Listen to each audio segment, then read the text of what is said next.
জাতীয় নির্বাচনের তফসিল চলতি সপ্তাহেই একসঙ্গে গণভোট করতে সময় বাড়ছে 1 ঘন্টা। অংশ নিতে পারবে নিবন্ধিত সব দল, পদে থাকতে পারবেন না উপদেষ্টা।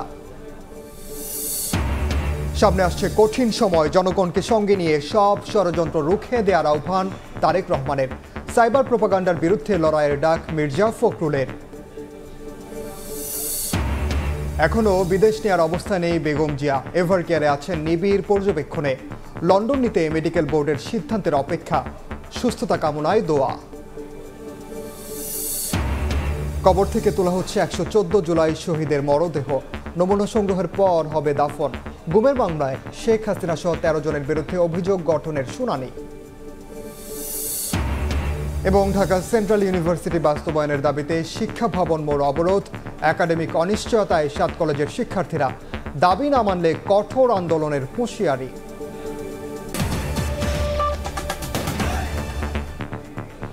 সময় সংবাদের সঙ্গে আছি আমি ওমর ইনাম। চলতি সপ্তাহে জাতীয় নির্বাচনের তফসিল। একসঙ্গে গণভোট করতে ভোট গ্রহণের সময় বাড়ছে 1 ঘন্টা। আগের রাতেই ভোট কেন্দ্রে পৌঁছে যাবে ব্যালট। কমিশন সভা শেষে কমিশনার আবুল ফজল মোহাম্মদ সানাউল্লাহ জানান, নিবন্ধিত সব দল অংশ নিতে পারবে নির্বাচনে। বেসরকারি ব্যাংক কর্মকর্তারা পাবে না দায়িত্ব। ত্রয়োদশ জাতীয় সংসদ নির্বাচন ও গণভোটের তফসিল সহ বিভিন্ন বিষয় পর্যালোচনা করতে নির্বাচন কমিশনের 10ম সভা। অংশ নেন সিএসি সহ সব কমিশনার।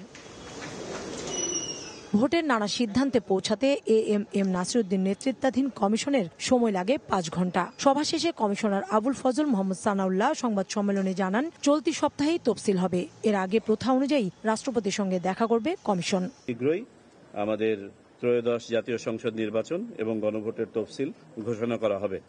যেমনটি আমাদের মাননীয় প্রধান নির্বাচন কমিশনার মহোদয় বলেছেন, এই সপ্তাহের মধ্যেই কোনো এক সময় আমরা তফসিল ঘোষণা করব। কমিশনার জানান, ভোট গ্রহণের সময় 1 ঘন্টা বাড়ানোর সিদ্ধান্ত নিয়েছে ইসি। ভোট কেন্দ্রে ব্যালট পেপার সহ নির্বাচনী সামগ্রী আগের রাতেই চলে যাবে। সংসদ ও গণভোট একসঙ্গে হওয়ায় ভোট কক্ষে বুথ সংখ্যা বাড়ছে বলেও জানান তিনি। সামগ্রীর ব্যাপারে আলোচনা হয়েছে, আমরা সিদ্ধান্ত নিয়েছি নির্বাচন সামগ্রী আগের মতো আগের রাতেই সকল কেন্দ্রে পৌঁছে যাবে, ব্যালট পেপার সহ। আমরা ভোটের সময় 1 ঘন্টা বাড়ানোর সিদ্ধান্ত নিয়েছি, সকালে আধা ঘন্টা এবং বিকেলে আধা ঘন্টা। অর্থাৎ এখন ভোট শুরু হবে সকাল 7:30টায় এবং চলবে বিকাল 4:30 পর্যন্ত। ভোটে জাতীয় পার্টি অংশ নিতে পারবে কিনা এমন প্রশ্নের উত্তরে কমিশনার জানান, নিবন্ধিত সব দল অংশ নিতে পারবে ভোটে। রাজনৈতিক বক্তব্যের ব্যাপারে আপনারা জানেন, ওই সময় তারা বলে গেছেন, আমাদের অবস্থান হচ্ছে আইন যাদেরকে পারমিট করবে তারা ভোটে অংশগ্রহণ করবেন এবং আইন বলা আছে কারা ভোটে অংশগ্রহণ করতে পারবেন না। বেসরকারি প্রতিষ্ঠানের কাউকে আপাতত নির্বাচন কর্মকর্তা হিসেবে নিয়োগ দেবে না ইসি। সোমবার থেকে পোস্টাল ব্যালট ছাপানো শুরু হবে। পরদিনই বিদেশে পাঠানো হবে ব্যালট। প্রতিবারের মতো ভোট গ্রহণের দিন সাধারণ ছুটি থাকছে। কাউসার চৌধুরী কুমু, সময় সংবাদ, ঢাকা। জাতীয় নির্বাচন ঘিরে নৌযান সহ 5000 নৌসেনাকে প্রস্তুত করা হচ্ছে। সকালে চট্টগ্রামে নেভাল একাডেমিতে শীতকালীন রাষ্ট্রপতির কুচকাওয়াজে একথা জানিয়েছেন নৌবাহিনী প্রধান অ্যাডমিরাল এম নাজমুল হাসান। সরকার এবং নির্বাচন কমিশন আগামী 2026 সালের ফেব্রুয়ারি মাসে জাতীয় নির্বাচনের ঘোষণা প্রদান করেছে।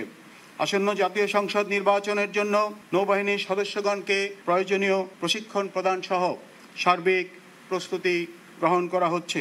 আমরা প্রয়োজনীয় সংখ্যক জাহাজ এবং ক্রাফট সহ আনুমানিক 5000 নৌ সদস্যকে এই নির্বাচনকালে মোতায়েনের পরিকল্পনা গ্রহণ করেছি। সামনে আসছে কঠিন সময়, বিএনপি জনগণকে সঙ্গে নিয়ে সব ষড়যন্ত্র রুখে দেবে। রাজধানীতে দেশ গড়ার কর্মসূচি শীর্ষক আয়োজনে ভার্চুয়াল বক্তব্যে একথা বলেছেন বিএনপির ভারপ্রাপ্ত চেয়ারম্যান তারেক রহমান। একটি দল স্বৈরাচারীর মতো বিএনপির বিরুদ্ধে অপপ্রচার চালাচ্ছে বলেও মন্তব্য করেন তিনি। আমাদের পুরা জাতি এবং দেশ সংকটের মধ্যে পড়বে। কি দুটি বিষয়? এক, দুর্নীতি, যে কোনো মূল্যে দুর্নীতির লাগাম টেনে ধরতে হবে। 2, আইন শৃঙ্খলা পরিস্থিতি, যে কোনো মূল্যে আইন শৃঙ্খলা পরিস্থিতির লাগাম টেনে ধরতে হবে। শান্তি শৃঙ্খলা, আইন শৃঙ্খলা যদি ফিরিয়ে আনতে হয়, সেটিও বিএনপির পক্ষেই করা সম্ভব। যেটি আমার না, সেটির কমিটমেন্ট যদি করি, তাহলে আমি তার সাথে পাল্লা দিচ্ছি। অর্থাৎ দোজক, বেহেশত, দুনিয়া সবকিছুর মালিক আল্লাহ। যেটার মালিক আল্লাহ, যেটার কথা একমাত্র আল্লাহ তাআলাই বলতে পারে, সেখানে যদি আমি কিছু বলতে চাই, আমার নর্মাল দৃষ্টিকোণ থেকে আমি বুঝি যে সেটি হচ্ছে শিরক, সেটি হচ্ছে শিরকের পর্যায়ে পড়ে। কাজে তোমাদেরকে ঘরে ঘরে যেতে হবে এবং বলতে হবে যারা এইসব কথা বলে তারা শিরিক করছে, আপনি যদি তাদের কথা শোনেন আপনিও শিরিকের পর্যায়ে পড়ে যাবেন। ধর্মের নামে বিভাজন ও দলের বিরুদ্ধে একটি গোষ্ঠী অপপ্রচার চালাচ্ছে বলে অভিযোগ করেছেন বিএনপি মহাসচিব মির্জা ফখরুল ইসলাম আলমগীর। সকালে রাজধানী কৃষিবিদ ইনস্টিটিউটে দেশ গড়ার কর্মসূচি শীর্ষক 7 দিনের কার্যক্রমের উদ্বোধন করে কথা বলেন তিনি। সাইবার অপপ্রচারের বিরুদ্ধে লড়াইয়ের ডাক দেন বিএনপি মহাসচিব।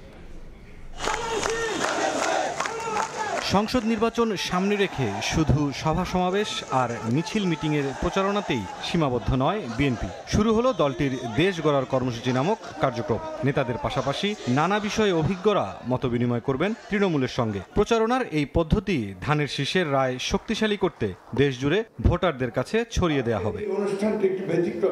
রাজধানীর ফার্মগেটে কৃষিবিদ ইনস্টিটিউটে 7 দিনব্যাপী দেশ গড়ার কর্মসূচির উদ্বোধনী অনুষ্ঠানে যোগ দেন বিএনপি মহাসচিব। অভিযোগ করেন একটি গোষ্ঠী দেশে ধর্মের নামে বিভাজন সৃষ্টি করতে চাচ্ছে। বিএনপি বিভাজনের রাজনীতিতে বিশ্বাস করে না বলে জানান মির্জা ফখরুল।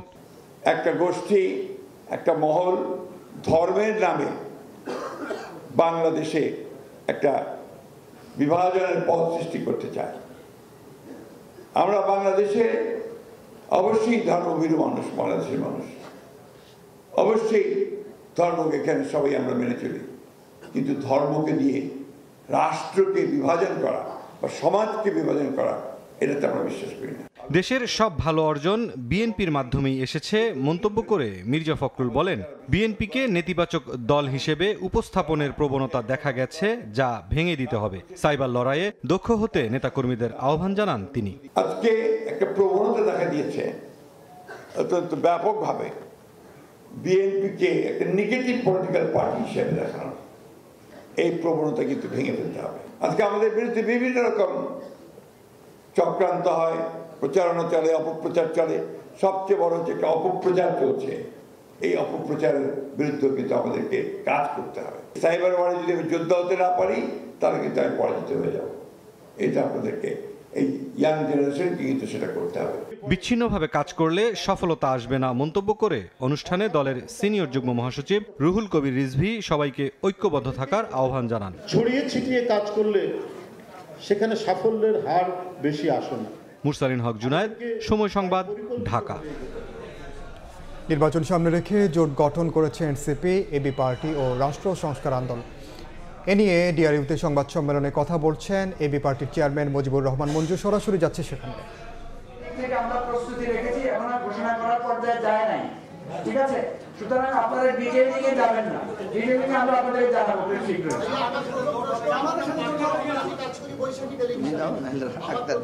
আপনারা আজকে যে তিন দল একত্রিত হলেন, আপনারা একসাথে নির্বাচন করবেন, কিন্তু আমরা দেখেছি এর আগে যেসব বড় বড় রাজনৈতিক দলগুলো আছে, ভোটের হিসেবে আপনারা তাদের চেয়ে অনেকটা হয়তো কম কিংবা নতুন।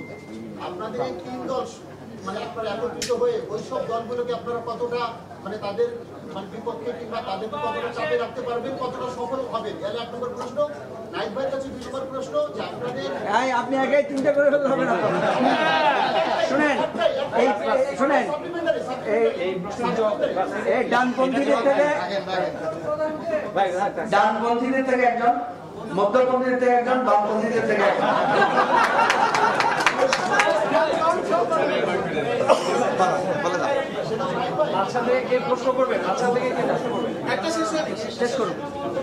আপনারা যারা গণঅভ্যুত্থানে অংশগ্রহণ করেছেন, তার মধ্যে অন্যতম আরেকজন আছেন আপনাদের সহকারী আসিফ মাহমুদ ভূঁইয়া। আমরা শুনতে পাচ্ছি তিনি অন্য একটি রাজনৈতিক দলে তিনি যোগদান করবেন, এই বিষয়ে আপনার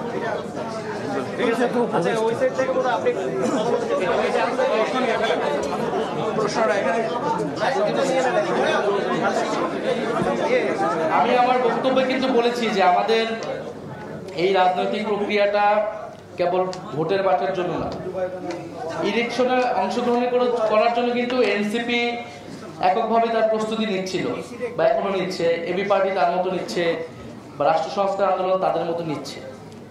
এবং এই যে জোট প্রক্রিয়া আজকে আজকে আনুষ্ঠানিকভাবে আসলো, এটার পিছনে কিন্তু দীর্ঘ কয়েক বছরের ইতিহাস আছে। রাষ্ট্র সংস্কার আন্দোলন তারা কিন্তু এই সংস্কারের এজেন্ডাটাকেই মুখ্য করে একটা রাজনৈতিক দল হিসেবে তারা লড়াই সংগ্রাম করে গিয়েছে।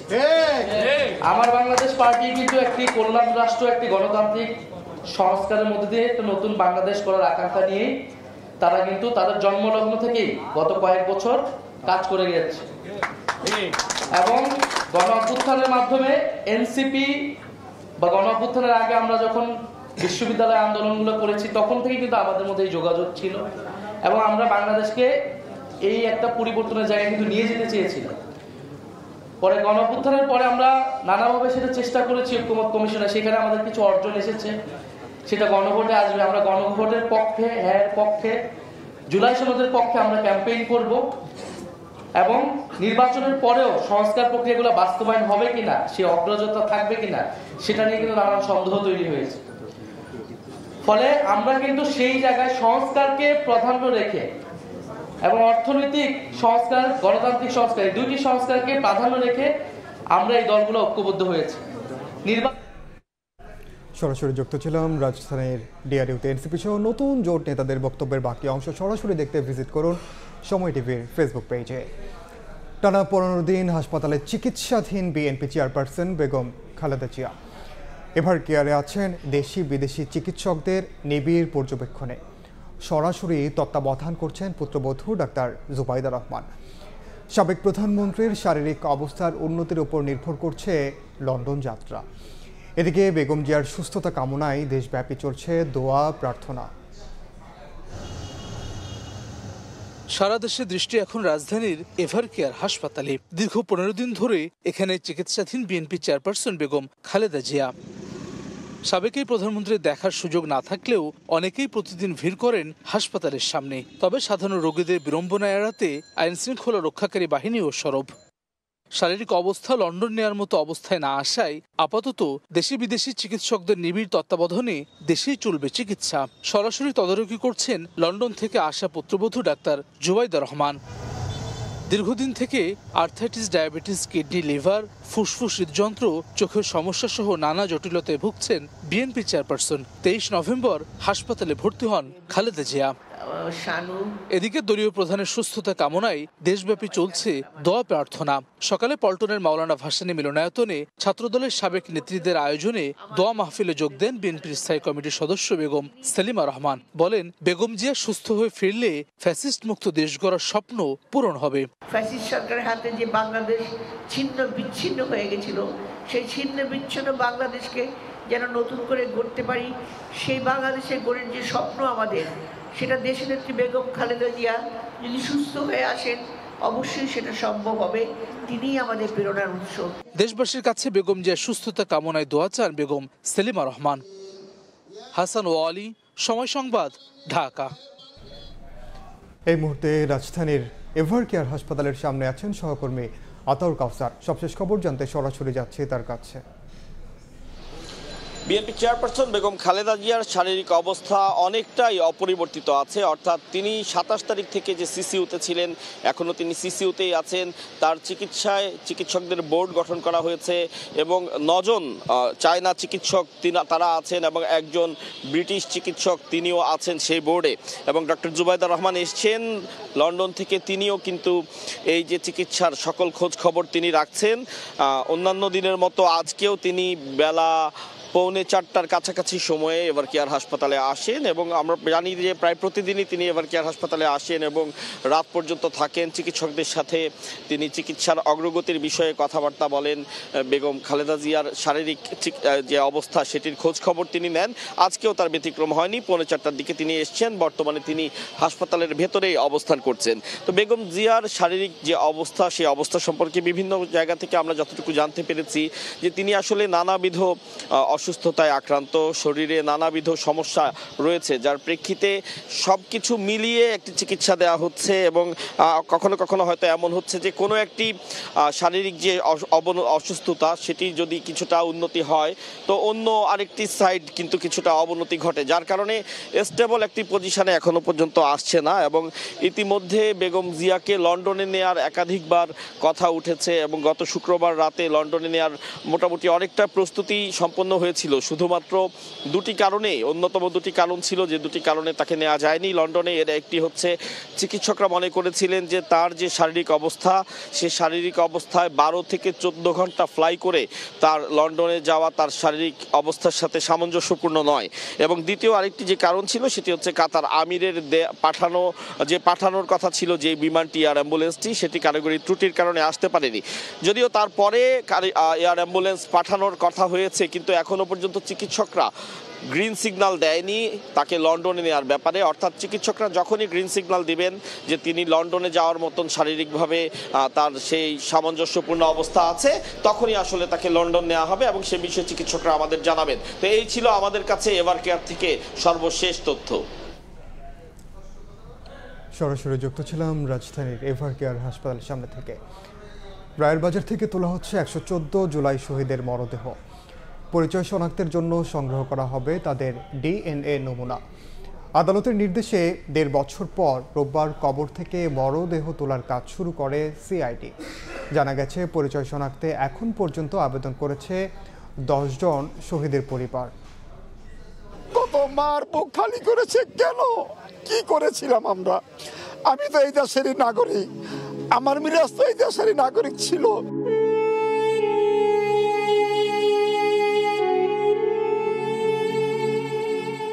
24 জুলাই আগস্টের গণঅভ্যুত্থানের 1.5 বছর পার হলেও এখনও শনাক্ত হয়নি আন্দোলনের শহীদদের অনেকের। সরকারি দপ্তর থেকে অভ্যুত্থানের নেতৃত্বদানকারী ব্যক্তিরা বারবার আশ্বাস দিলেও এখনও অজানা সেসব শহীদদের পরিবার, এখনও অজানা সেসব শহীদদের পরিচয়। প্রায় 1.5 বছর পর রায়ের বাজারের নিস্তব্ধ মাটিতে নামলো স্বজনদের হাহাকার। আঞ্জুমান মফিদুল ইসলাম থেকে তথ্য নিয়ে স্বজনদের মামলার পরিপ্রেক্ষিতে আদালতের নির্দেশে শুরু হলো কবর থেকে মরদেহ তোলার কাজ। রোববার রায়ের বাজারে ভিড় করেন সেই সব অভাগা বাবা মা ভাই বোন যাদের আপনজনেরা বেওয়ারিশ হিসেবে শুয়ে আছেন কবরে। এখন স্বজনদের চোখে জল শুকিয়ে গেলেও রয়ে গেছে হৃদয়ের ক্ষত। এখন একটাই চাওয়া, আপনজনের শুধু একটা চিহ্ন, একটা প্রমাণ।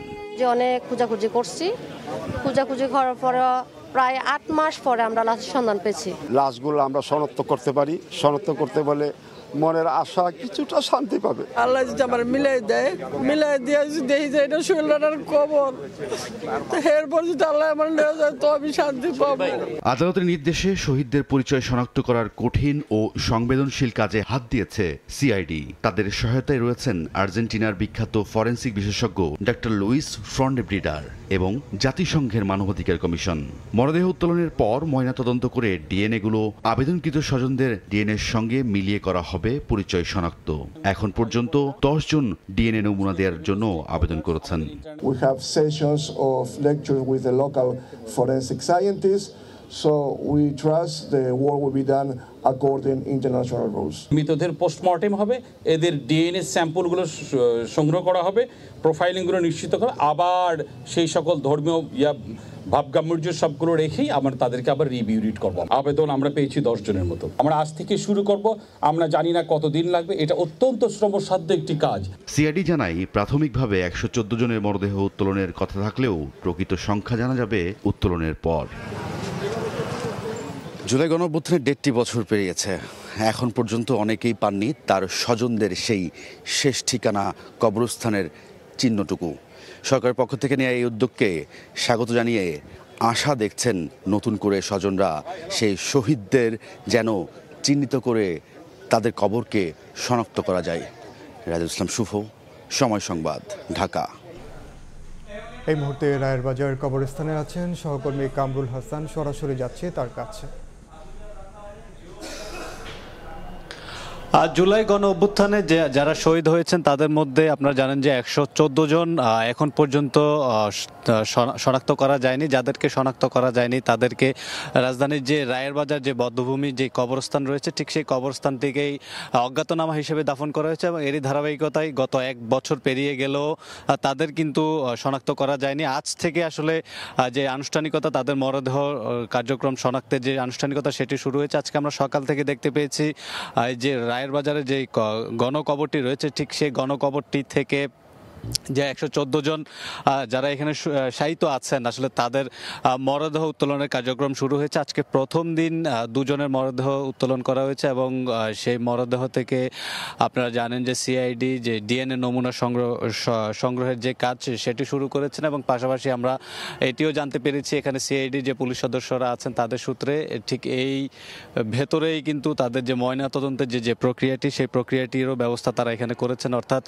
এখান থেকে যে মরদেহগুলো উত্তোলন করা হচ্ছে সেই মরদেহগুলো এখানেই ময়নাতদন্ত এবং সিআইডির যে ডিএনএ নমুনা সংগ্রহের যে কাজ সেই কাজটুকু তারা এখানেই শেষ করবে। এবং সিআইডির পক্ষ থেকে যেটি বলা হয়েছে আসলে যেহেতু 114 জনের মরদেহ এখানে আছে এবং তারা সকলেই কিন্তু আনআইডেন্টিফাইড, সেহেতু সিআইডি বলছে যে যারা মনে করছেন যে তাদের স্বজনদের মরদেহ আসলে এই যে গণকবরে থাকতে পারে, সিআইডি বলেছে তাদেরকে যাতে তারা যেন সিআইডির সাথে যোগাযোগ করে এবং তারা যেন সিআইডির যেই ডিএনএর যে নমুনা স্যাম্পল আছে তারা যেন সেই নমুনা স্যাম্পল দেয়। আজকের যদি সার্বিক যে কার্যক্রম সেটি যদি এক নাগারে বলতে চাই তাহলে এখানকে আজকে 2 জনের মরদেহ উত্তোলন করা হয়েছে এবং আগামীকাল থেকেই যে বাকি যে মরদেহগুলো উত্তোলনের যে কার্যক্রম সেটি চলমান থাকবে। এই ছিল আমার কাছে এখনকার মতো সবশেষ তথ্য। সরাসরি যুক্ত ছিলাম রাজধানীর রায়ের বাজারে। আওয়ামী লীগ শাসন আমলে জিআইসি সেলে আব্দুল্লাহ হিল আমান আজমি, মাইকেল চাকমা সহ 26 জনকে গুম করে নির্যাতনের অভিযোগে শেখ হাসিনা সহ 13 জনের বিরুদ্ধে রাষ্ট্রপক্ষের অভিযোগ গঠনের শুনানি শেষ হয়েছে। এদিন চিফ প্রসিকিউটর ট্রাইব্যুনালকে বলেন সব গুমের নির্দেশ দিতেন শেখ হাসিনা এবং সেনা কর্মকর্তাদের দিয়ে বাস্তবায়ন করাতেন তারিক আহমেদ সিদ্দিক। 2015 সালের অক্টোবর থেকে 2024 সালের আগস্ট পর্যন্ত টিজিএফআইয়ের নিয়ন্ত্রণাধীন জয়েন্ট ইন্টারোগেশন সেলে গুম করে রাখার মামলায় রোববার হাজির করা হয় সংস্থাটির সাবেক 3 পরিচালককে। প্রসিকিউশন বলছে এই সময়ের মধ্যে আয়নাঘরে গুম থেকে ফিরে আসে 26 জন। তাদের অভিযোগেই এই মামলা। শুনানিতে চিফ প্রসিকিউটর বলেন শেখ হাসিনার সরাসরি নির্দেশনা, কখনো কখনো তার নিরাপত্তা উপদেষ্টা তারিক আহমেদ সিদ্দিকীর নির্দেশনায় সরকার যাদেরকে হুমকি মনে করত তাদেরই ধরে এনে রাখা হতো আয়নাঘরে। কারো কারো পরিণতি হতো নির্মম মৃত্যু। এদিন শেখ হাসিনা, তারিক সিদ্দিকী, ডিজিএফআইয়ের সাবেক 5 মহাপরিচালক, 3 পরিচালক সহ 13 জনের বিরুদ্ধে আনুষ্ঠানিক অভিযোগ গঠনের শুনানি শেষ করে রাষ্ট্রপক্ষ। এই অপহরণ প্রক্রিয়ার সাথে police, CTTC, DB, DGFI, RAB এবং কোনো ক্ষেত্রে এনএসআই এবং কখনো কখনো বিজিবিকেও ব্যবহার করা হয়েছে। ডিজিএফআইয়ের সদস্য না হয়েও লেফটেন্যান্ট কর্নেল মকসুরুলের ভয়াবহ অপরাধের চিত্রও তুলে ধরে প্রসিকিউশন। সে ডিজিএফআইকে অনেকটা ভাড়াটিয়ার হিসাবে কাজ করত।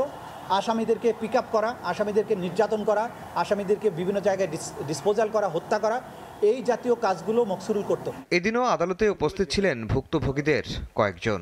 কোনো জেনারেল যেন কোনো রাজনৈতিক প্রভুর অন্ধানুগত্য না করে, এই জন্য এই মামলার মাধ্যমে যদি দৃষ্টান্তমূলক শাস্তি হয় তাহলে এটা একটা প্রতিবন্ধকতামূলক, প্রতিরোধমূলক ব্যবস্থা হবে, যেটাকে আমরা মিলিটারি ভাষায় বলি ডেটারেন্ট। সেনাবাহিনীর তদন্ত আদালতে গ্রেফতার 3 সেনা কর্মকর্তার বিরুদ্ধে অভিযোগের প্রমাণ মেলেনি বলে দাবি তাদের আইনজীবীর। তদন্ত আদালতে mister Azmi has also given his statement এবং সকল কিছু মিলে আর্মি আমাদের 3 জনকে নির্দোষ প্রমাণিত করেছেন। এদিকে ট্রাইব্যুনাল 2-এ কুষ্টিয়ায় 6 জনকে হত্যার মামলায় হাসানুল হক ইনুর বিরুদ্ধে 3য় দিনের সাক্ষ্য গ্রহণ অনুষ্ঠিত হয়েছে। আফজাল হোসেন, সময় সংবাদ, ঢাকা। সাবেক রাষ্ট্রপতি আব্দুল হামিদের বিরুদ্ধে অবৈধ সম্পদসহ বিভিন্ন অভিযোগে অনুসন্ধানে নেমেছে দুদক। তার বিরুদ্ধে রাজধানীর নিকুঞ্জ 1 এলাকায় বাসভবন সাজসজ্জা ও সৌন্দর্য বর্ধনের নামে রাষ্ট্রের প্রায় 24 কোটি টাকা ক্ষতি সাধনের অভিযোগ এনেছে সংস্থাটি। অভিযোগ যাচাই বাছাই শেষে তা আমলে নিয়ে অনুসন্ধানের টিমও গঠন হয়েছে। এতে বলা হয় বাসভবন সংলগ্ন ডেক, ঝুলন্ত ব্রিজ, ল্যাম্প পোস্ট সহ নান্দনিক অবকাঠামো নির্মাণে ক্ষমতার অপব্যবহার হয়েছে। রাজুকের প্রকল্প হলেও বাস্তবে এসব কাজ করা হয়েছিল তার ব্যক্তিগত সুবিধা বিবেচনায়। 2023 সালে বঙ্গভবন ছেড়ে নিকুঞ্জের বাসায় ওঠার পর এলাকাটি কঠোর নিরাপত্তা বলে রাখা হলেও পট পরিবর্তনের পর বাড়িটি এখন পরিত্যক্ত। দুদকের তথ্য বলছে 1997 সালে এমপি কোটায় রাজুক থেকে 3 কাঠার প্লট পান আব্দুল হামিদ এবং 2011 সালে বাড়ির নকশা অনুমোদন নেন।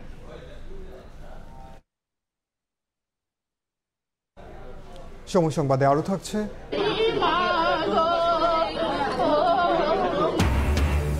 নিজ বাসায় খুন মুক্তিযোদ্ধা যোগেশ চন্দ্র ও তার স্ত্রী। রংপুরের তারাগঞ্জ থেকে মরদেহ উদ্ধার, ধারালো অস্ত্রের আঘাতে হত্যা। তদন্তে ঘটনাস্থলে পুলিশ।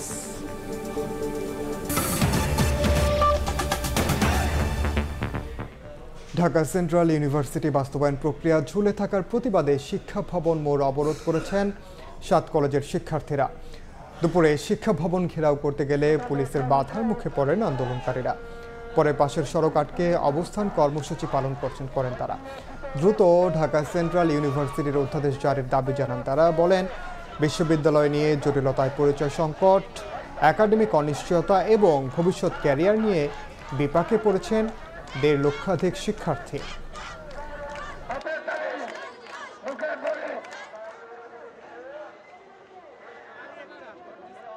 আমাদের এখন একটাই দাবি, অর্ডিন্যান্স, এটা আমাদের লাগবে। পরিচয় নাই, আমরা কারা? আমরা তো নাকি সেন্ট্রাল ইউনিভার্সিটি হয়ে পরীক্ষা দিই নেই, তারা আমাদেরকে এটা বলতেছে। মানে শিক্ষা বৈষম্যের শিকার, যেমন বলতে পারেন আমাদের পর্যাপ্ত শিক্ষক নেই, পর্যাপ্ত টিচার নেই, পর্যাপ্ত বাজেট নেই। এই মুহূর্তে শিক্ষা ভবন মোড়ে আছেন সহকর্মী ওয়ালিউর সাকিব, সরাসরি যাচ্ছে তার কাছে। এখন পর্যন্ত এই শিক্ষা ভবনের যে পাশের সড়কটি রয়েছে সেখানকার পরিস্থিতি অপরিবর্তিত রয়েছে। আমরা দেখেছি যে ঠিক দুপুর নাগাদ কিন্তু এখানে যে 7 কলেজের শিক্ষার্থীরা শিক্ষা ভবন ঘেরাও করার জন্য এখানে আসেন।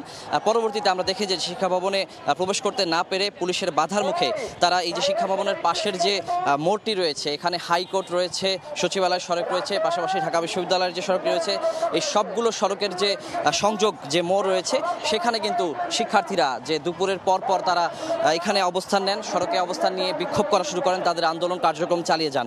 এবং আমি ঠিক যখন আপনাদেরকে এই তথ্য জানাচ্ছি তখনও কিন্তু আমার পেছনে তারা মাইকে ঘোষণা করছেন যতক্ষণ পর্যন্ত তাদের যে ঢাকা কেন্দ্রীয় বিশ্ববিদ্যালয়ের যে অধ্যাদেশ সেটি জারি করা না হবে ততক্ষণ পর্যন্ত কিন্তু তারা এই আন্দোলন চালিয়ে যাবেন।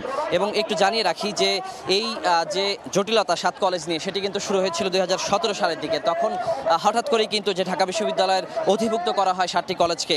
পরবর্তীতে কিন্তু আমরা দেখেছি যে নানা সময় নানা ধরনের জটিলতা তৈরি হয়েছে, শিক্ষার্থীদের আন্দোলনের মুখে কিন্তু বারবার বিতর্কিত হয়েছে সিদ্ধান্ত। এবং সর্বশেষ আমরা দেখেছি যে গত 12 নভেম্বর আসলে যে এই যে 7টি কলেজকে একই যে ছাতার নিচে নিয়ে আসার জন্য যে ঢাকা কেন্দ্রীয় বিশ্ববিদ্যালয়ের যে ঘোষণা এবং এটির আইনের যে খসড়াটি কিন্তু শিক্ষা মন্ত্রণালয় থেকে প্রকাশ করা হয়, কিন্তু পরবর্তীতে আসলে এর কোনো কিন্তু অগ্রগতি আসলে দেখা যায়নি। এর পরবর্তীতে এখন পর্যন্ত শিক্ষার্থীরা বলছেন যে তারা কিন্তু অধ্যাদেশের অপেক্ষায় ছিলেন, কিন্তু কোনোভাবেই কিন্তু তারা এই যে অগ্রগতি দেখতে পাচ্ছেন না এবং সংশ্লিষ্টদের সঙ্গে যোগাযোগ করে কিন্তু কোনো ধরনের যে অগ্রগতি সম্পর্কে তারা ধারণা পাচ্ছিলেন না। তো তারা কিন্তু বলছেন যে বারবার যে তাদের যে ভবিষ্যৎ সেটি কিন্তু অনিশ্চয়তায় পড়ে গেছে এবং একটি দীর্ঘ সময় ধরে কিন্তু তারা এই নানান ধরনের জটিলতার মধ্যে রয়েছেন। তো সে কারণেই কিন্তু বারবার তাদের এই দাবি এবং এ কারণেই কিন্তু সর্বশেষ তারা বলছেন যে প্রথম দিকে আসলে তারা শিক্ষা ভবনের যে পাশে কিন্তু তারা শান্তিপূর্ণভাবে অবস্থান করছিলেন, কিন্তু আমরা দেখেছি যে পরবর্তীতে যে পুলিশের যে বাধার মুখে পড়ার কারণে তারা বলছেন যে তাদের এই কঠোর কর্মসূচিতে দিতে তারা বাধ্য হয়েছেন এবং এই যে সড়কটি বন্ধ রয়েছে এ কারণে কিন্তু আশেপাশের যে সড়কের যে সাধারণ চলাচল করে মানুষ রয়েছে তারা কিন্তু দুর্ভোগে পড়েছেন। কিন্তু শিক্ষার্থীরা বলছেন যে আসলে তাদের এছাড়া কিন্তু কোনো উপায় হাতে নেই, তারা যতক্ষণ পর্যন্ত অধ্যাদেশ জারি না হচ্ছে এই আন্দোলন চালিয়ে যাবেন বলেছেন। এই ছিল আমার কাছে এখন পর্যন্ত এই 7 কলেজের শিক্ষার্থীদের আন্দোলনের সবশেষ খবর। সরাসরি যুক্ত ছিলাম রাজধানীর শিক্ষা ভবন মোড়ে। 16 ডিসেম্বর 9 NEIR সিস্টেম 1 বছর পর চালুর প্রস্তাব দিয়েছেন মোবাইল ব্যবসায়ীরা, তবে এতে সায় দেয়নি বিটিআরসি। রোববার নিয়ন্ত্রক সংস্থার সঙ্গে বৈঠক শেষে ব্রিফিংয়ে এসব কথা জানায় মোবাইল বিজনেস কমিউনিটি বাংলাদেশ। দাবি না মানায় আন্দোলন অব্যাহত রাখার ঘোষণাও দিয়েছে সংগঠনটি। রাস্তায় গাছের গুড়ি ফেলে আগারগাঁওয়ের বিটিআরসি ভবনের সামনে অবস্থান নেন মোবাইল ফোন ব্যবসায়ীরা। প্ল্যাকার্ড হাতে নিয়ে নানা দাবিতে স্লোগান দেন তারা। দেশে 16 ডিসেম্বর থেকে চালু হচ্ছে হ্যান্ডসেট নিবন্ধন বা NEIR সিস্টেম। এতে অবৈধভাবে দেশে আসা মোবাইল ফোন 1 মাসের বেশি নেটওয়ার্কে সচল রাখা যাবে না, বন্ধ হবে আনঅফিসিয়াল ফোনের ব্যবসা। এমন প্রেক্ষাপটে উদ্বিগ্ন দেশের 25,000 মোবাইল ফোন ব্যবসায়ী। বাংলাদেশে ব্যবসা করবে 8-9 জন মানুষ, আমরা হাজার হাজার লক্ষ লক্ষ মানুষ, আমরা কোথায় যাব বলেন? একটা সুন্দর সমাধান আমরা চাচ্ছি গভর্নমেন্টের পক্ষ থেকে। বিটিআরসির হিসাবে বর্তমানে ব্যবসায়ীদের কাছে ট্যাক্স ফাঁকি দিয়ে আনা প্রায় 50 50 লাখ হ্যান্ডসেট মজুদ আছে। এসব হ্যান্ডসেট শুল্ক দিয়ে বৈধ করার সুযোগ চান ব্যবসায়ীরা। বর্তমানে বৈধভাবে মোবাইল ফোন আমদানিতে শুল্ক 58%। এনইআইআর চালুর আগে শুল্ক হার 15% ও আমদানি প্রক্রিয়া সহজ করার দাবি ব্যবসায়ীদের। ব্যবসায়ীরা ট্যাক্স দিতে চায়, সবাই প্রত্যেকটা ব্যবসায়ী ট্যাক্স দিয়ে ব্যবসা করতে চায়, তবে ট্যাক্সটা সহনীয় করা। 9 জন সিন্ডিকেটের হাতে চলে যায়, তাহলে আপনি যে মোবাইল 30,000 টাকায় ইউজ করছেন, এটা কার্যকর হওয়ার 1 মাসের মধ্যে এটার দাম দিয়ে দিবে 40,000। আমাদের প্রপোজড হলো 15%, আর লোকাল এনওসি যে বিষয়টা এটা সহজকরণ করবে। বিক্ষোভের মুখে রোববার বেলা 12টার পর মোবাইল ব্যবসায়ীদের আলোচনার জন্য ডাকে বিটিআরসি। প্রায় 3 ঘন্টার বৈঠক শেষে ব্যবসায়ীরা জানান আলোচনা ফলপ্রসূ হয়নি। 1 বছর পর্যন্ত আমাদেরকে এই এনইআর সিস্টেমের বাইরে রাখতে হবে, কিন্তু তারও কোনো রেজাল্ট আমরা আদৌ পাই নাই। আমরা আশাহত হয়েছি। যদিও ব্যবসায়ীদের বৈধভাবে মোবাইল আমদানির সুযোগ দিতে শুল্ক হার কমাতে এনবিআরকে চিঠি দিয়েছে বিটিআরসি। শুভ খান, সময় সংবাদ, ঢাকা। বিএনপি ক্ষমতায় গেলে ন্যাশনাল ইকুইপমেন্ট আইডেন্টিটি রেজিস্ট্রার এনএআইআর নীতিমালা পুনর্বিবেচনা করা হবে বলে জানিয়েছেন দলটির স্থায়ী কমিটির সদস্য আমির খসরু মাহমুদ চৌধুরী। দুপুরে রাজধানীর একটি হোটেলে এনএআইআর বাস্তবায়ন কাঠামো, জাতীয় স্বার্থ ও নাগরিক উদ্বেগ শীর্ষক সেমিনারে একথা জানান তিনি। বলেন, দেশে যারা স্মার্টফোন অ্যাসেম্বল করে তারা ইম্পোর্ট নিয়ন্ত্রণ করে, মনোপলি তৈরি করলে বিপজ্জনক পরিস্থিতি তৈরি হবে। তাই এই নীতি পুনর্বিবেচনা করা দরকার। বিএনপি ক্ষমতায় গেলে এই নীতিমালায় প্রয়োজনে পরিবর্তন আনা হবে।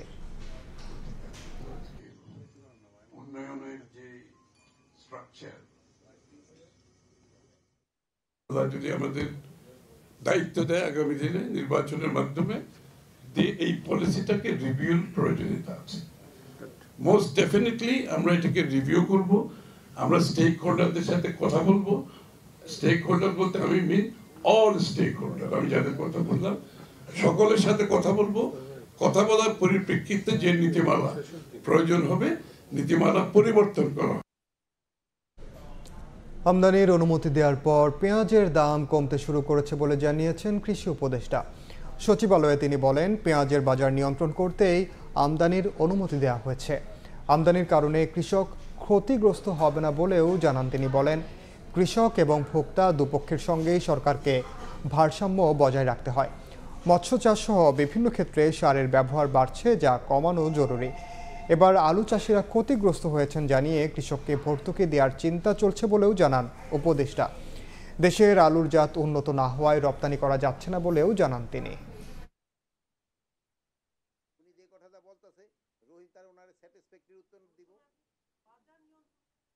এই মুহূর্তে কিন্তু পেঁয়াজের কোনো সংকটও নেই, কিন্তু বাজারে কিন্তু প্রচুর আছে, কিন্তু হঠাৎ কিন্তু দামটা বেড়ে গেছে, ভোক্তারা কিন্তু সাফার করছে। বাজার নিয়ন্ত্রণ করার জন্য তো আমদানি সিদ্ধান্ত নেওয়া হলো, যেহেতু হয় কি ওইটার দামটা তো দুই দিনের মানে বাজার আমার তো দুইজনের দিকে খেয়াল রাখতে হবে, কৃষকের দিকে খেয়াল রাখতে হবে, ভোক্তাদের দিকেও খেয়াল রাখতে হবে। পেঁয়াজের দামটা যদি 70-এর মতো থাকে তবে হলো সবার জন্য সুবিধা, ভোক্তার জন্য সুবিধা আর কি বলে কৃষকের জন্য সুবিধা।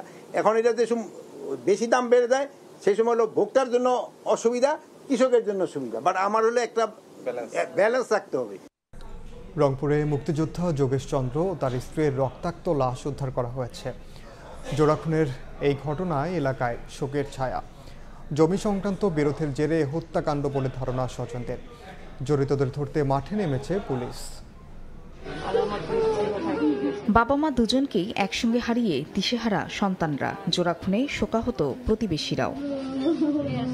রোববার সকালে রংপুরের তারাগঞ্জের উত্তর রহিমাপুর এলাকায় মুক্তিযোদ্ধা যোগেশ চন্দ্র রায়ের বাড়িতে যান কয়েকজন প্রতিবেশী। এই সময় ডাকাডাকি করে কোনো সাড়া না পেয়ে সন্দেহ হয় তাদের। এক পর্যায়ে মই বেয়ে বাড়ির ভেতরে প্রবেশ করেন তারা। পরে ডাইনিং রুমে যোগেশ চন্দ্র রায়ের এবং রান্নাঘরে তার স্ত্রী সুবর্ণা রায়ের লাশ পড়ে থাকতে দেখেন প্রতিবেশীরা। খবর পেয়ে পুলিশ গিয়ে লাশ উদ্ধার করে। জমি সংক্রান্ত বিরোধের জেরে এ হত্যাকাণ্ড বলে ধারণা স্বজনদের। এগুলো সব পারিবারিক শত্রুতা থেকে হিন্দুদের জন্য দান করে দিছে, এই শ্মশান নিয়ে সব আমাদের জ্ঞাতিবর্গের সাথে সব কুন্দন। যারা মারছে অবশ্যই তাদের আইনের আওতায় এনে শাস্তি দেওয়া হোক। অনেকগুলো বিষয় আমাদের মাথায় আসছে, সেগুলো আমরা নিয়ে কাজ করতেছি উইদিন শর্ট টাইম। তাদেরকে আমরা গ্রেফতার করতে সক্ষম হব। নিহত যোগেশচন্দ্র রায় পেশায় শিক্ষক ছিলেন। তিনি 2017 সালে সরকারি প্রাথমিক বিদ্যালয়ের প্রধান শিক্ষক পদ থেকে অবসরে যান। দুই ছেলে কর্মসূত্রে ঢাকা ও জয়পুরহাটে বসবাস করায় বাড়িতে একাই থাকতেন এই দম্পতি। এদিকে যশোর শহরের বেচপাড়া তালতলা এলাকায় রাস্তার পাশে তানভীর নামে এক যুবককে গুরুতর আহত অবস্থায় পড়ে থাকতে দেখেন স্থানীয়রা। উদ্ধার করে হাসপাতালে নিলে চিকিৎসক মৃত ঘোষণা করেন। খবর পেয়ে পুলিশ হাসপাতালে গিয়ে পরিদর্শন করে। এই সময় মৃতদেহের পকেট তল্লাশি করে 61 পিস ইয়াবা উদ্ধার করা হয়। ফারিয়া ফারজানা, সময় সংবাদ। উন্নয়ন প্রকল্পে দুর্নীতি সবচেয়ে বড় বাধা বলে মন্তব্য করেছেন সড়ক পরিবহন সেতু ও জ্বালানি উপদেষ্টা ফাউজুল কবির খান। আর উন্নয়ন প্রকল্পে যেন চুরি না হয় সেদিকে নজর রাখার আহ্বান জানিয়েছেন নৌ পরিবহন উপদেষ্টা সাখাওয়াত হোসেন। বরিশালের আড়িয়াল খাঁড় নদীর ওপর বহুল প্রতীক্ষিত মিরগঞ্জ সেতুর ভিত্তিপ্রস্তর স্থাপন অনুষ্ঠানে এসব কথা বলেন দুই উপদেষ্টা।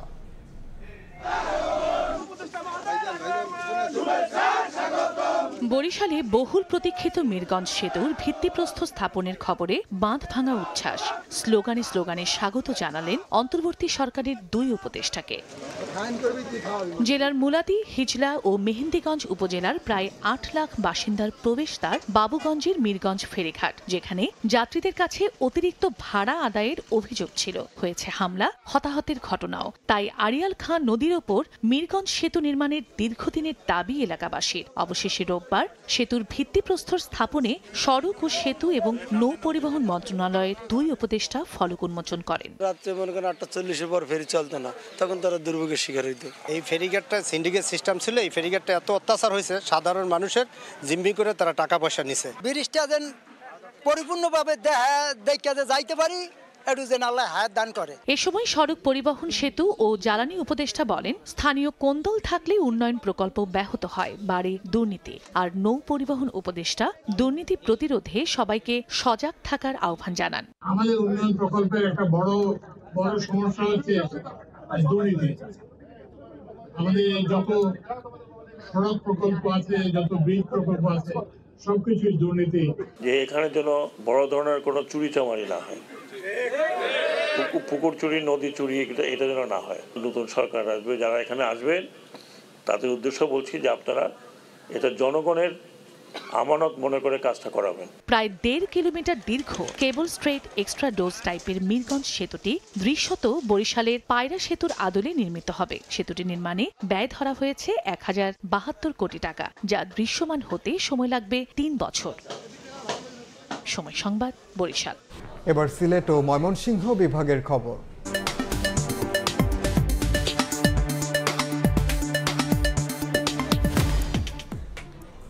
সিলেট বিভাগে 239টি ক্রসিংয়ের 167টি অবৈধ। পথচারী ও যানবাহন পারাপারে প্রায়ই ঘটছে দুর্ঘটনা। লোকবল সংকটের অজুহাত কর্তৃপক্ষের, দ্রুত নিয়োগের আশ্বাস। নওশাদ আহমদ চৌধুরীর ক্যামেরায় বিস্তারিত ইকরামুল কবিরের রিপোর্টে। নেই গেট, নেই রেলওয়ের লোকজন, প্রতিদিন অতিক্রম করছে 6 জোড়া ট্রেন। ঝুঁকিপূর্ণ ক্রসিং নিরাপদ করতে সংশ্লিষ্টদের পক্ষ থেকে দৃশ্যমান কোনো পদক্ষেপ না থাকায় ক্ষুব্ধ স্থানীয়রা। বৈধ 72টি গেটেও প্রায় উপস্থিত থাকেন না গেটম্যান। 30 সেকেন্ড ডিস্টেন্স ট্রেন চলে গেছে, আমি পার হয়েছি, বাট আমি ট্রেন যাচ্ছে সেটা আমি খেয়াল করতে পারি নাই। বাচ্চারা তো এগুলো বুঝে না, মনে হয় সময় দৌড় দিলে অ্যাক্সিডেন্ট হইবই। 2021 সালের জরিপে রেলওয়ে কর্তৃপক্ষ বলছে, সিলেট বিভাগে 239টি রেল ক্রসিংয়ের মধ্যে 167টি অবৈধ হিসাবে চিহ্নিত। এসব লেভেল ক্রসিং নেই সরকারি অনুমোদন, নেই গেটও। অরক্ষিত এসব লেভেল ক্রসিং দিয়ে প্রতিদিনই শিক্ষার্থী সহ নানা বয়সী নারী পুরুষ শিশু পারাপার হচ্ছেন। 2টা প্রতিষ্ঠান আছে, একটা হাই স্কুল, একটা প্রাইমারি স্কুল। প্রাইমারি স্কুলের বাচ্চারা একটু নার্ভাস হয়ে যায় যখন ট্রেন নেয়। মনে করে জরুরি এই জায়গায় গেট দেওয়া উচিত মনে করে। সিরাম ইউনিয়নের এই সড়ক দিয়ে প্রতিদিন শত শত যানবাহন ও জনগণ চলাচল করে থাকে। জনসাধারণের নিরাপত্তায় এই সড়কে একটি রেল গেট দেওয়া প্রয়োজন বলে মনে করছেন সকলে। বৈধ ও অরক্ষিত লেভেল ক্রসিংয়ে দুর্ঘটনায় প্রাণহানি সহ অসংখ্য মানুষ পঙ্গুত্ব বরণ করলেও টনক নড়েনি রেলওয়ে কর্তৃপক্ষের। তবে দ্রুত জনবল নিয়োগ দেওয়ার কথা জানালেন স্টেশন ম্যানেজার। অবৈধ রেল গেছে, ওখানে আমাদের রেল প্রশাসন চেষ্টা করেছে ওগুলো লোকবল নিয়োগ দিয়ে রেলের আওতায় নিয়ে আসার জন্য। তো যেহেতু এখন লোকবল নাই, সেই জন্য আমরা পারতেছি না। যেহেতু অবৈধ এই গেটগুলোর কারণে অনেক অ্যাক্সিডেন্ট ঘটতেছে, সেই জন্য আমাদের রেল কর্তৃপক্ষ খুব সিনসিয়ার, যত দ্রুত সম্ভব লোকবল নিয়োগ করে এই গেটগুলো আমাদের রেলের আওতায় নিয়ে আসবে। 2016 সাল থেকে চলতি বছর পর্যন্ত সিলেটের শিববাড়ি, ফেঞ্চুগঞ্জের Ilaspur, Maijgaon, Fenchuganj rail crossing, Kulaura school Chowmohona ও বরমচাল রেল ক্রসিংয়ে বেশ কয়েকটি দুর্ঘটনায় 25 জন নিহত হয়েছেন, আহত হয়েছেন অর্ধশতাধিক মানুষ। ইকরামুল কবির, সময় সংবাদ, সিলেট। খেলার খবর। বিশ্বকাপের ড্র অনুষ্ঠিত হওয়ার পরদিনই পূর্ণাঙ্গ সূচি ঘোষণা করল ফিফা। 11 জুন মেক্সিকো সিটিতে স্বাগতিক মেক্সিকো সাউথ আফ্রিকা ম্যাচ দিয়ে উদ্বোধন হবে ইতিহাসের সবচেয়ে বড় বিশ্বকাপ। ম্যাচ শুরু হবে বাংলাদেশ সময় রাত 1টায়। জমকালো আয়োজনে বিশ্বকাপের ড্র অনুষ্ঠিত হলেও সেই রাতে ঘোষণা করা হয়নি বিশ্বকাপের পূর্ণাঙ্গ সূচি। তবে ভক্তদের খুব বেশি সময় অপেক্ষায় রাখেনি বিশ্ব ফুটবলের নিয়ন্ত্রক সংস্থা। ঘোষণা করা হয়েছে বিশ্বকাপের পূর্ণাঙ্গ সূচি, সময় এবং স্থান। ড্রয়ের মধ্য দিয়ে গ্রুপ নির্ধারণ হয়ে যাওয়ায় অপেক্ষা ছিল শুধু ম্যাচ তারিখ আর স্থানের। 11 জুন মাঠে গড়াবে 2026 বিশ্বকাপ। উদ্বোধনী ম্যাচে প্রতিপক্ষ স্বাগতিক মেক্সিকো এবং সাউথ আফ্রিকা। ম্যাচ অনুষ্ঠিত হবে মেক্সিকো সিটিতে। সূচি দেখে কিছুটা স্বস্তি পেতে পারেন বাংলাদেশের আর্জেন্টাইন ভক্তরা। ম্যাচের সময়গুলো যেন নির্ধারণ করা হয়েছে বাংলাদেশের জন্যই। প্রথম ম্যাচে আলবি সেলেস্তেরা মুখোমুখি হবে আলজেরিয়ার। কানসাস সিটিতে ম্যাচ মাঠে গড়াবে সকাল 7টায়। 22 জুন অস্ট্রিয়ার বিপক্ষে ম্যাচে খেলবে লিওনেল মেসিরা। আর গ্রুপ পর্বে লিওনেল স্ক্যালোনির দল শেষ ম্যাচ খেলবে জর্ডানের বিপক্ষে। এই ম্যাচটি মাঠে গড়াবে বাংলাদেশ সময় সকাল 8টায়। ব্রাজিল ভক্তরা কিছুটা বিপাকে পড়তে পারে ম্যাচ উপভোগে। মরক্কোর বিপক্ষে প্রথম ম্যাচে মাঠে নামবে 14 জুন। নিউ ইয়র্কের নিউ জার্সিতে ভোর 4টায় অনুষ্ঠিত হবে ম্যাচ। সেলেসাওরা দ্বিতীয় ম্যাচে মাঠে নামবে 20 জুন। ফিলাডেলফিয়ায় হাইতির বিপক্ষে মাঠে নামবে বাংলাদেশ সময় সকাল 7টায়। আর কার্লো আনচেলত্তির দল গ্রুপ পর্বে শেষ ম্যাচ খেলবে 25 জুন স্কটল্যান্ডের বিপক্ষে ডালাসে। এই ম্যাচটি অনুষ্ঠিত হবে ভোর 4টায়। ক্রিস্টিয়ানো রোনালদোর বিশ্বকাপের প্রথম ম্যাচের প্রতিপক্ষ এখনও নির্ধারণ হয়নি। ফিফা প্লে অফ খেলে আসা দলের বিপক্ষে মাঠে নামবে পর্তুগাল। হিউস্টনে ম্যাচ শুরু হবে রাত 11টায়। 23 জুন উজবেকিস্তান আর 28 জুন গ্রুপ পর্বের শেষ ম্যাচ কলম্বিয়ার বিপক্ষে। ইতিহাসের সবচেয়ে বড় বিশ্বকাপের সেমিফাইনাল অনুষ্ঠিত হবে 14 ও 15 জুলাই। যুক্তরাষ্ট্রের ডালাস ও আতালান্টায় অনুষ্ঠিত হবে ফাইনালের লড়াই। ম্যাচ দুটি শুরু হবে বাংলাদেশ সময় রাত 1টায়। 2026 বিশ্বকাপের মেগা ফাইনাল অনুষ্ঠিত হবে 19 জুলাই। নিউ ইয়র্কের নিউ জার্সিতে নির্ধারণ হবে বিশ্ব ফুটবলের নতুন রাজা। ম্যাচ অনুষ্ঠিত হবে রাত 1টায়। 48 দলের বিশ্বকাপ হওয়ায় 32 দল নিয়ে হবে দ্বিতীয় রাউন্ড। এরপর হবে রাউন্ড অফ 16, কোয়ার্টার ফাইনাল এবং সেমিফাইনাল ও ফাইনাল। তারেক হাসান শিমুল, সময় সংবাদ। এ পর্যায়ে শীর্ষ সংবাদগুলো জানিয়ে দিচ্ছি আরেকবার। জাতীয় নির্বাচনের তফসিল চলতি সপ্তাহে একসঙ্গে গণভোট করতে সময় বাড়ছে 1 ঘন্টা। অংশ নিতে পারবে নিবন্ধিত সব দল, পদে থাকলে পারবেন না উপদেষ্টা। সামনে আসছে কঠিন সময়, জনগণকে সঙ্গে নিয়ে সব ষড়যন্ত্র রুখে দেওয়ার আহ্বান তারেক রহমানের। সাইবার প্রোপাগান্ডার বিরুদ্ধে লড়াইয়ের ডাক মির্জা ফখরুলের। এবং জোট করল এনসিপি, এবি পার্টি ও রাষ্ট্র সংস্কার আন্দোলন। যুক্ত হবে আরও দল। গায়ের জোর বা ধর্মের দোহাই দিয়ে নির্বাচনে সফল হওয়া যাবে না, হুঁশিয়ারি নেতাদের।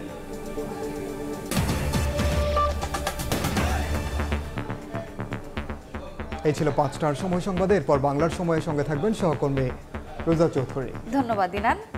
বাংলার সময় নিয়ে আসছি কিছুক্ষণ পর, সঙ্গে থাকুন সময়।